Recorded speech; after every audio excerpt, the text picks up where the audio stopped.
What's up, guys? So a lot of people asked me to make a new video when it comes to PvP warriors that wants to rank up. I have one already, and it's a long one. Everything is explained over there.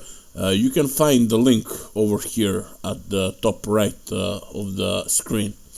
Yeah, before we start, I would like to thank you for all your support, and if you can smash that subscribe button, like, comment down below what you like, what you don't like, etc, etc. It will help me really a lot. I need feedback, but most of all, I would really appreciate if you can subscribe, drop those likes, comment down below, etc, etc. Okay, so let's without further ado, let's start. Okay, so let's start with tactical mastery over here.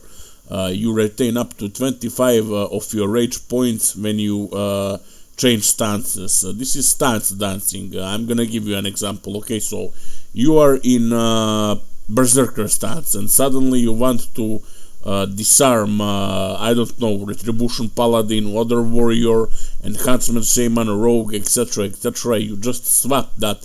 You just smash that macro with disarm, and you are able to disarm, you know, because of tactical mastery. I can give you another example also. If you are in, for let's take an example. If you are in berserker stance and overpower procs, you just smash that macro with overpower. By the way, you will find all the macros that I was using during all these 11-12 years over here at the top right corner. So what I was saying, if you are in berserker stance, you just smash that overpower macro, and you will immediately go to battle stance and execute overpower on that target. I mean, I can give you a million reasons why tactical mastery is an amazing talent. Then we have 2 out of 2 stars. Sorry, 2 out of 2 in improved rend, which increases the bleed effect done by your rend ability by 20%. Now, rend is not that good. It's not bad either. It's good against rogues, but honestly, you will not include rend in your rotation that much. I'm not saying that you won't include it at all, but not that much really, except if you are fighting rogue, etc, etc. You know what I mean. So yeah, rend 2 out of 2. Then we have improved charge, which increases the amount of rage generated by your charge ability by 10. That's amazing. 10 rage. That's a lot. Then we have 2 points in deflection, which increases your parry chance by 2%. Now this is amazing when it comes to melee classes like retribution paladins, other warriors, rogues, enhancement shamans, etc, etc, etc. So you have 2% chance to parry attack. Then we have deep wounds over here. Your critical strikes cause the opponent to bleed, dealing 60% of your melee weapon's average damage over 6 seconds. Now, the interesting thing about deep wounds, if you didn't know, is that if you have slower weapon, the ticks are bigger. You will do more damage. If you have faster weapon, the ticks are smaller when it comes to damage. Just keep that in mind, right? Then we have improved overpower, of course, which increases the critical strike chance of your overpower ability by 50%. And then we have impale, increases the critical strike damage bonus of your abilities in battle stance, defensive stance, and berserker stance by 20%. This perfectly stacks with deep wounds, with overpower, with mortal strike, literally anything. You know, the impale is amazing talent. Then we have a two-handed weapon spec, which increases the damage you deal with two-handed melee weapons by 6% and increases your skill in all two-handed weapons by 3. And increases your skill in all two-handed weapons by 3. That's just amazing. Plus 6% damage. That's really nice. They did this really nice. Then we have Master of Arms. Now, this depends on weapon you use. Honestly, I will go for axe spec or sword spec. Axe remains the same. It increases your chance to get a critical strike by 5%. Swords gives you a 5% chance to get an extra attack on the same target after hitting your target. However, though, bear in mind that Hand of Justice is not working properly on Turtle WoW. So if I was you, I would avoid using Hand of Justice from BRD if you have Wind Fury on you. It just doesn't stack with Wind Fury, if you know what I mean. Then we have a Mace spec, which causes your attacks to ignore 6 of your target's armor per level.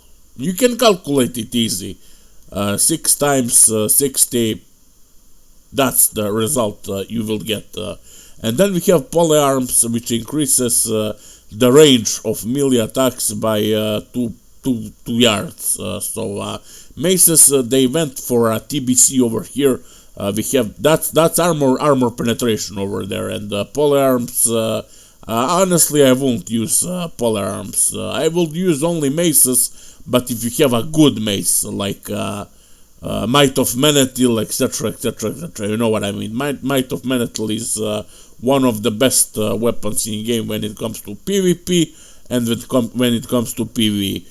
Next we have Sweeping Strikes, of course. Your next 5 abilities and main hand melee attacks strike an additional nearby opponent. So I got a lot of questions over here. Does it strike third person? Does it strike fourth person? Guys, Sweeping Strikes, it works like okay, so you turn on Sweeping Strikes and you are damaging your target. So the closest target to your main target is getting damaged. You know what I mean? It's not working with 3 people. It's not working with 4 people. Only with 2 targets. Like it says, your next 5 abilities and main hand melee attacks strike an additional nearby opponent. Opponent, not opponents. You know what I mean. Then we have an amazing talent. Sweeping Strike is just heart of Arms Warrior. Then we have Precision Cut, which increases the damage done per extra rage spent on execute by 60% and causes execute to refund 30% of the rage spent upon hit. This is amazing. So honestly, if you bring target below 20% of health state, that target is dead. Unless it's Paladin that can pop a Divine Shield or Blessing of Protection, etc. So this helps a lot when it comes to targets players that are below 20% of health state. Then we have a Mortal Strike. Of course, you all know what Mortal Strike is. Nothing changed when it comes to Mortal Strike. It remains the same. So 31 in arms tree. Then we have Cruelty. Cruelty, of course, increases your chance to get a critical strike with melee weapons by 5%. That's huge. That's huge. Over here we have Booming Voice and we have Unbridled Wrath. Unbridled Wrath is a bad talent. Gives you a 75% chance to generate an additional rage point when you deal melee damage with a weapon. The effect is doubled for 2-handed weapons. So you have a slow weapon, So if you didn't know, the slower weapon, the better when it comes to arms warrior in PvP. I'm not sure when it comes to PvE, but in PvP I'm 100% sure, because I ranked 4 times to rank 14 as an arms warrior. So I know what I'm talking about, if you know what I mean.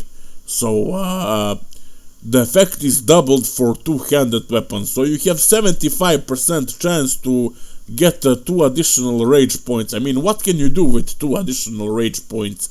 Plus, it's not 100% chance.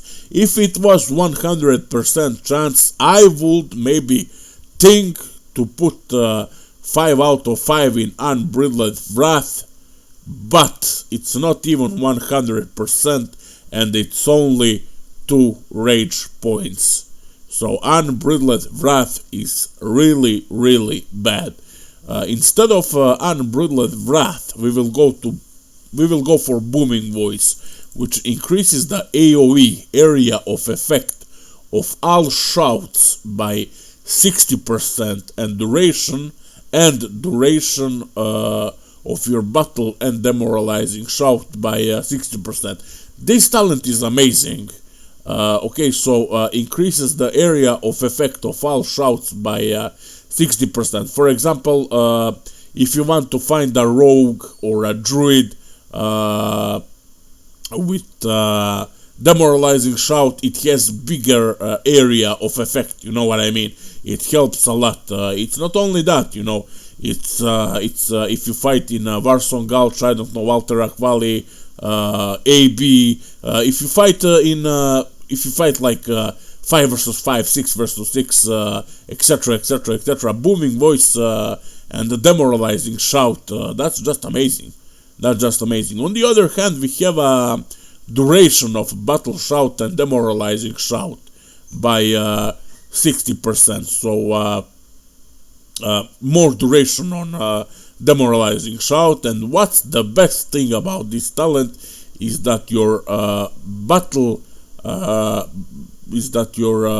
battle shout is extended. You know, let's agree over here. From time to time, we all forget to reapply battle shout, right?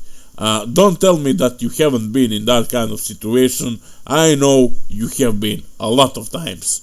So this talent is helping us to bring battle shout to 3 minutes, which is really amazing. 3 minutes battle shout and off you go.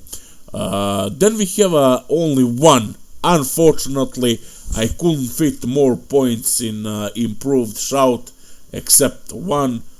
Increases the melee attack power bonus of your battle shout by 5% and increases the melee attack power reduction of demoralizing shout by 8%.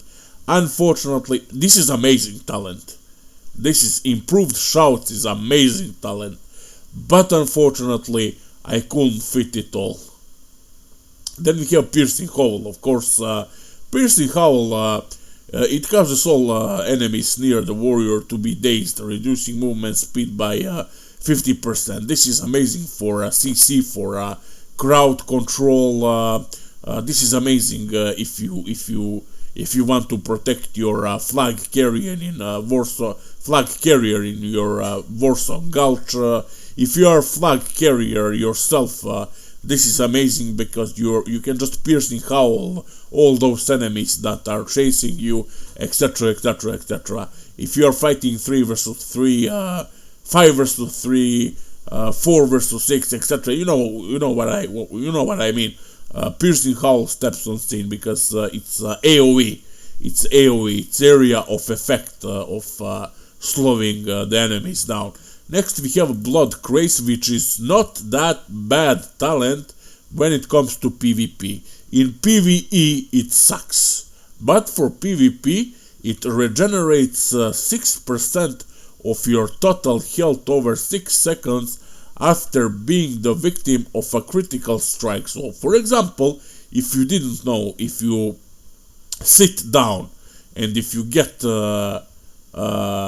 hit, that's a crit. because every single time you sit down, you will get critted. You know, that's where blood craze steps on scene. 6% of your total health. That's amazing, and over 6 seconds. So that's 1% of your total health every 1 second. That's really amazing. And then we have Enrage. Over here we're gonna conclude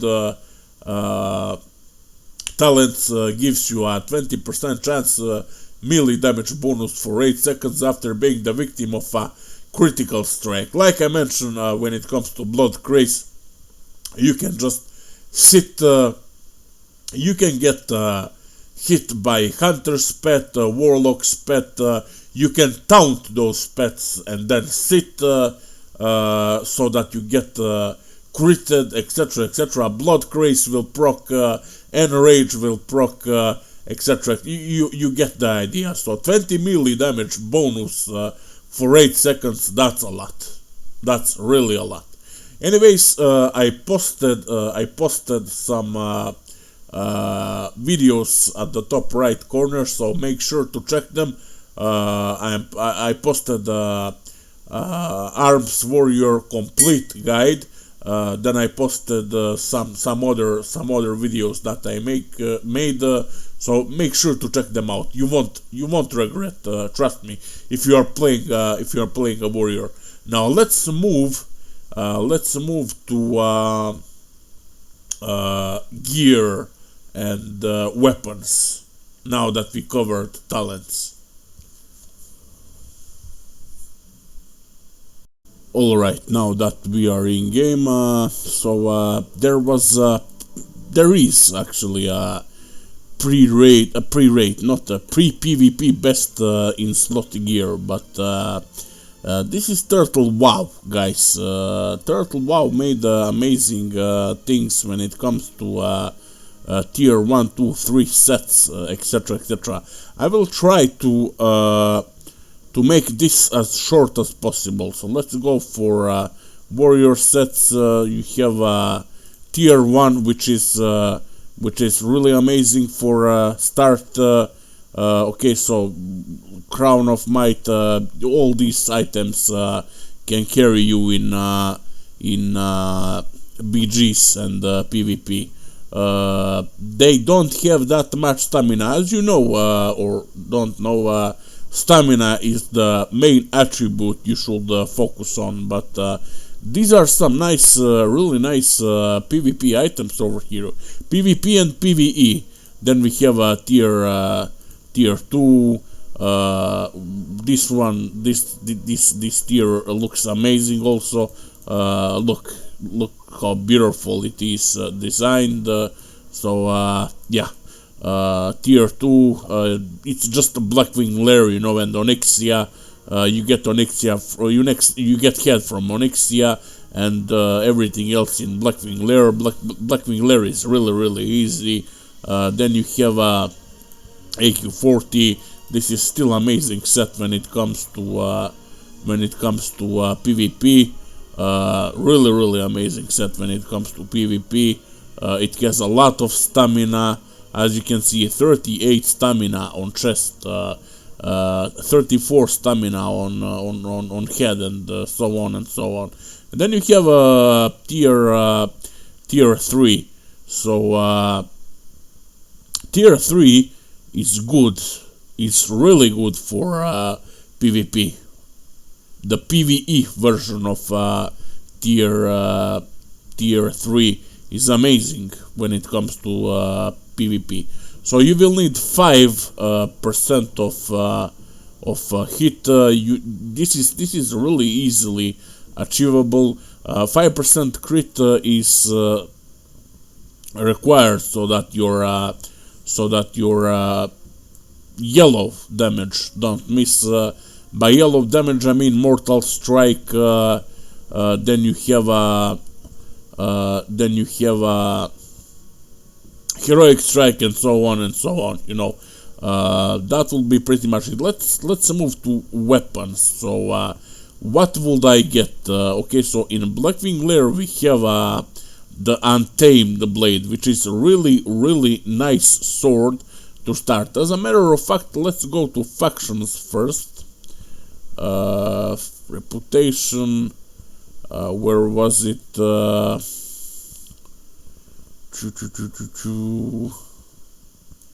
Hold on a sec. PvP rewards. Alterac Valley. There we go. Alterac Valley. Alterac Valley Exalted. You will get Don Rodrigo's band, which is amazing ring. You will get the Unstoppable Force, amazing mace for ranking, and the best thing of this all is that you can get Exalted with Alterac Valley in a couple of weeks, you know. Then you have the immovable object, which is a really nice shield. So when you have to swap your shield and main hand weapon, just like this, you know, so that yeah, sometimes you will need a shield and so on and so on. So yeah, Alterac Valley comes first. Now grinding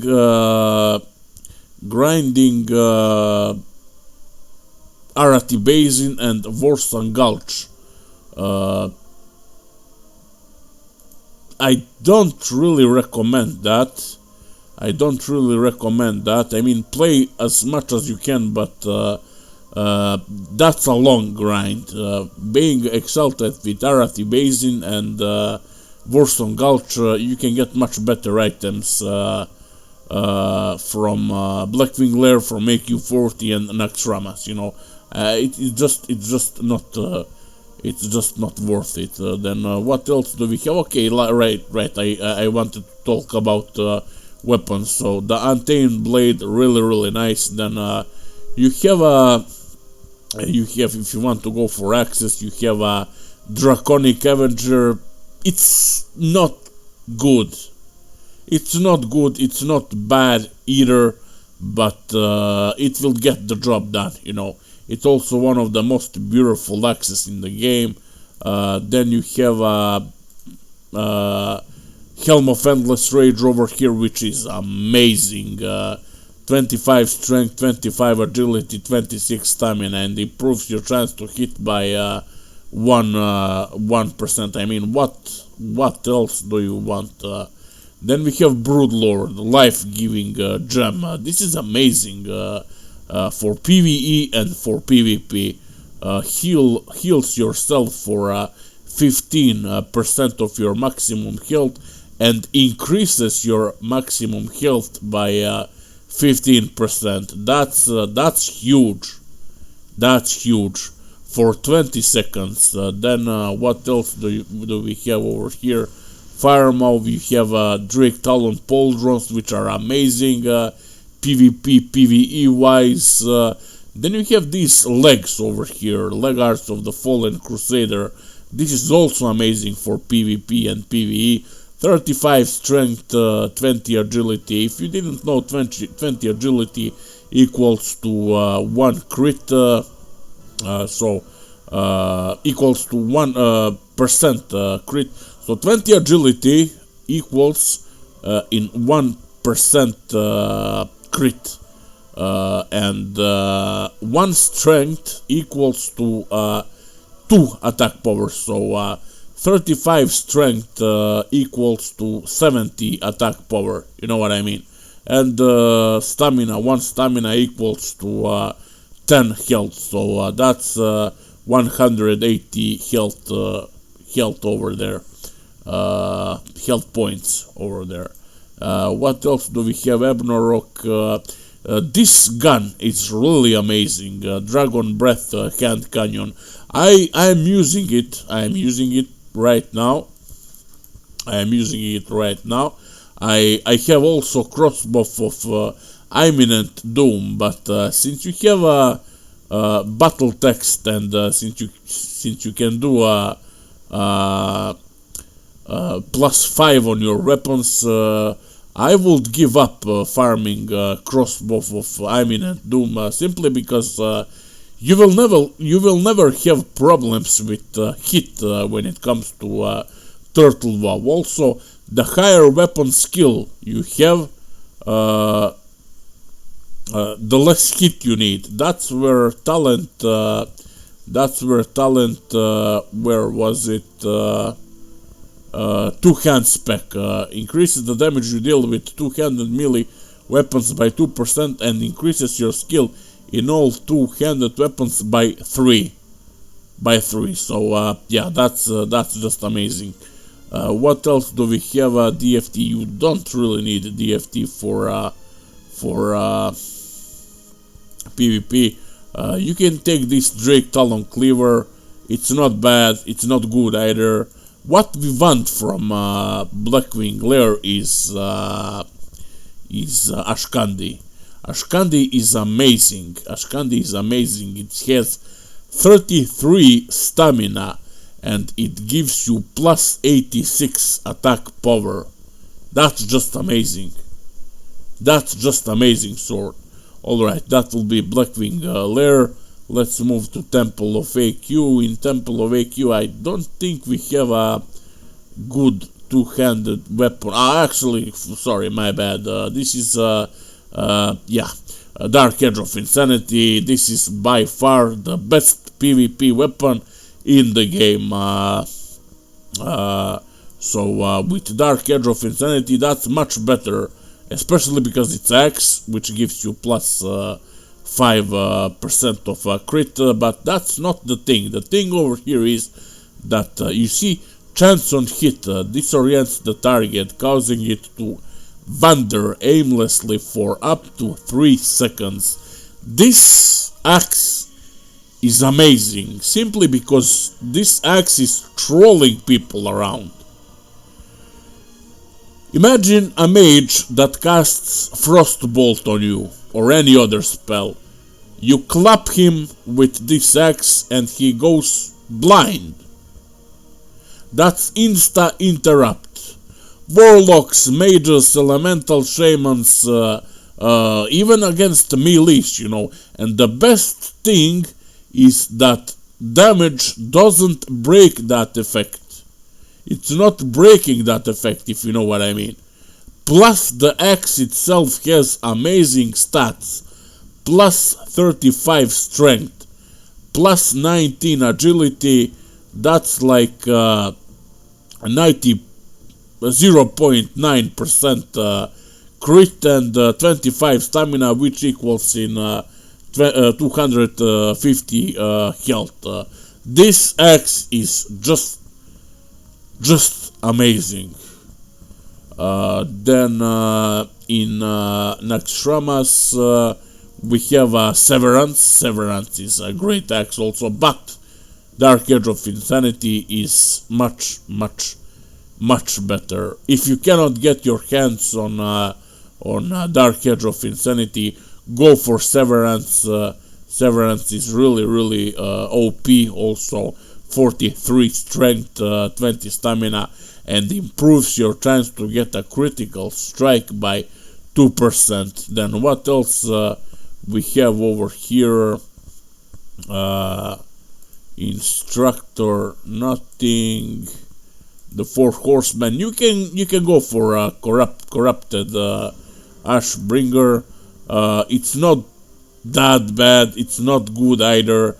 Minus 25 stamina, as you can see, but it's a decent sword. It's a decent sword for a warrior or retribution paladin to have. It's a decent sword for ranking up. And then at the end we have Might of Manatil, which is, in my humble opinion, second best in slot weapon when it comes to PvP after Dark Edge of Insanity. 20 strength, 46 stamina. 46 stamina, that's almost 500 health points. Improves your chance to get a critical strike by 2%, and this over here, this is for druids, plus 406 attack power in cat, blah blah blah blah blah. So if you cannot get your hands on Might of Menethil, go for Dark Edge of Insanity. If you can't get the Dark Edge of Insanity, just get Severance or Ashkandi, or yeah, you get the idea. One more last tip though: if you have, for example, I don't know, Ashkandi, and if you have Severance or Dark Edge of Insanity, enchant one with Immune Disarm, that's against the melees, and enchant the other one with Crusader, because you will need Crusader against casters. You don't need immune disarm against casters, especially those annoying mages, warlocks, elemental shamans, etc., etc., etc. You don't need immune disarm against them. So you just swap the items. You know what I mean? If you are fighting a melee class that can disarm you, if you're fighting a warrior or some other class, you put immune disarm. If you are fighting casters, then by all means put Crusader over there. Crusader equals in 100 strength, which equals in 200 attack power. That's OP. That's OP. Anyways, I can sit over here and talk to you literally 3 days. But if you have some questions, do not hesitate to ask down in the comments below. I will answer. I just wanted to make this video as short as possible. When it comes to consumables, Zanza is really nice. Free action potions, of course. Elemental sharpening stones, elixir of the mongoose, juju power, might, whatever you're using. I'm using Danonzo Telebi Medley and Hardened Mushroom, these 2 stacks, etc., etc., etc. So, yeah, that will be pretty much it for this guide. Remember, once again, if you have some questions, just write the comment down below. I will answer. Hope I helped out. Like I said, if you could support the channel a little bit, you know, by subscribing, liking, commenting down below, sharing it with your friends and all that kind of stuff, I will be grateful, guys. Thank you a lot, and take care of yourself. Thanks for stopping by, and cheers.